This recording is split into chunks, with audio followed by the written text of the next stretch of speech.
అన్నీ చేసి 2 కార్లు సెట్ చేసి అయ్యేం కనపడవు. ఇక్కడ ఒక పెద్ద పంచాయతీ నడుస్తుంది. మీరు న్యాయం పంచాయతీ పుల్లబెట్టిన పంచాయతీ నేను పంచాయతీ అంటే ఏంటంటే వానికి వాళ్ళ ఆయన 1 వీక్ నుండి ప్లాన్ చేసి బర్త్డేకి ఒక పెద్ద ప్రాపర్టీకి తీసుకెళ్ళి అంత డెకరేషన్ చేసి విష్ చేద్దాం అనుకున్నారు.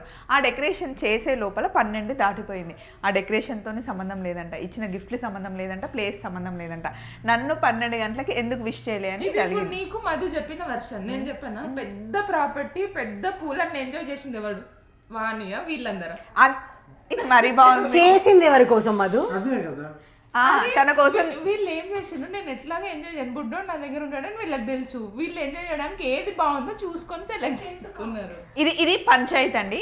మీరు న్యాయం చెప్పండి, మీరు కామెంట్స్ రాయండి, ఏది కరెక్టో వానికి చెప్దాం. ఇప్పటికీ హ్యాపీ లేదు, బర్త్డే అయిపోయి మళ్ళీ బర్త్డే వస్తుంది. బర్త్డే అంటే రోజు మొత్తం బర్త్డే అండి, అది 12కి పుట్టలే, పొద్దున ఎప్పుడు పుట్టిందంట. అప్పటికి విష్ చేసిన 12 లొల్లి.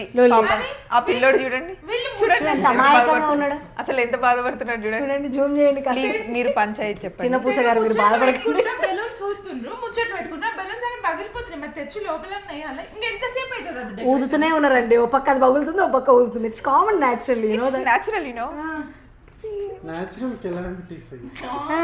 మన చేతుల్లో ఉండాలి.